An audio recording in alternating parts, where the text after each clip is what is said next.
Assalamualaikum warahmatullahi wabarakatuh. Perkenalkan, nama saya Latifah Fatimah dari Prodi Psikologi Islam Lokal B, Angkatan 2020. Pada kesempatan kali ini, saya akan membawakan materi tentang filsafat jiwa menurut Ibnu Miskawai. Sebelum masuk ke inti pembahasan nih, ada baiknya kita mengenal lebih dulu siapa sih itu Ibnu Miskawai. Ibnu Miskawai ini merupakan seorang filsuf muslim yang terkenal karena memusatkan perhatiannya pada etika Islam. Nama lengkap beliau adalah Abu Ali Al-Khazin Ahmad Ibnu Muhammad bin Yakub bin Miskawai. Beliau lahir di kota Rai atau sekarang disebut sebagai Teheran, yakni di wilayah Iran. Mengenai kapan beliau lahir hingga saat ini masih belum ada yang mengetahui secara pasti itu kapan. Namun salah satu penulis yakni Muhammad Syarif menyebutkan bahwa beliau lahir tahun 320 Hijriah atau 932 Masehi.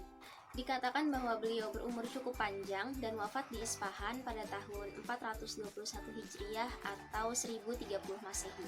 Ibnu Miskawai ini bisa dikatakan sebagai seorang filsuf yang produktif karena beliau berhasil menghasilkan tulisan atau karya sebanyak 41 buah. Nah, tulisan-tulisan beliau ini kebanyakan dipengaruhi oleh pemikiran para filsuf Yunani seperti Plato, Aristoteles, dan filsuf-filsuf Yunani lainnya. Salah satu kitab karya beliau yang paling terkenal itu adalah kitab Tahdzib al-Akhlaq wa Thahir al-A'raq yang berisi tentang kesempurnaan etika. Selanjutnya kita masuk nih ke inti pembahasan yakni filsafat jiwa Ibnu Miskawai. Beliau berpandangan bahwa jiwa manusia itu berasal dari dunia yang abadi dan memiliki sifat yang kekal. Hal tersebut bersesuaian dengan isi ajaran Islam dan juga tercantum di dalam Al-Quran. Eksistensi atau keberadaan jiwa manusia itu ternyata memiliki beberapa kekuatan menurut Ibnu Miskawai. Yang pertama itu ada kekuatan rasional atau daya pikir atau kuwah natiqah yang bisa juga disebut sebagai kuwah malikiyah. Kekuatan ini merupakan fungsi jiwa yang tertinggi karena dengan adanya kekuatan ini manusia mampu untuk berpikir dan melihat fakta. Nah, alat dalam tubuh yang digunakan dalam kekuatan ini adalah otak. Yang kedua, ada kekuatan apetitif atau marah atau disebut juga sebagai kuwah ghadabiyah. Kekuatan ini berbentuk keberanian untuk menghadapi resiko, ambisi terhadap kedudukan, kekuasaan, dan juga kehormatan.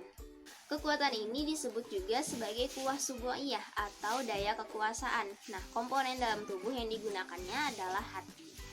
Yang ketiga itu ada kuwah syahwiyah atau kuwah bahimiyah atau diartikan sebagai kekuatan nafsu. Kekuatan ini bisa juga disebut sebagai daya hewani yang ada dalam diri manusia, yakni dorongan terhadap kelezatan makanan, minuman, seksualitas, dan segala kenikmatan indrawi lainnya. Yang lebih menariknya lagi, kekuatan jiwa yang ada dalam diri manusia itu bisa menghasilkan kekuatan yang lainnya. Hal tersebut terjadi ketika gerak aktivitas manusia itu normal, sesuai, dan juga seimbang. Apabila gerak jiwa rasionalnya itu normal, tidak menyimpang dan cenderung kepada ilmu pengetahuan yang benar, maka lahirlah keutamaan ilmu atau fadilah al-ilm. Kemudian diikuti dengan lahirnya al-hikmah atau kebijaksanaan. Lalu apabila gerak jiwa apetitif atau ghadabiyah itu serasi dan seimbang, patuh pada petunjuk awal rasional dan tidak bergejolak di luar batas, maka akan muncul keutamaan kesantunan atau al-hilm diikuti dengan keberanian atau as-suja'ah.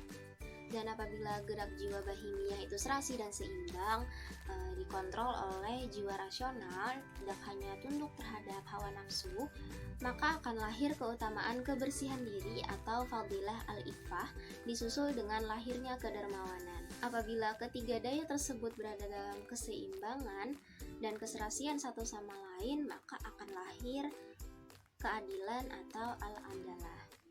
Demikian penyampaian materi dari saya mengenai filsafat jiwa Ibnu Miskawai. Semoga apa yang saya sampaikan pada video kali ini bisa bermanfaat bagi kita semua. Wassalamualaikum warahmatullahi wabarakatuh.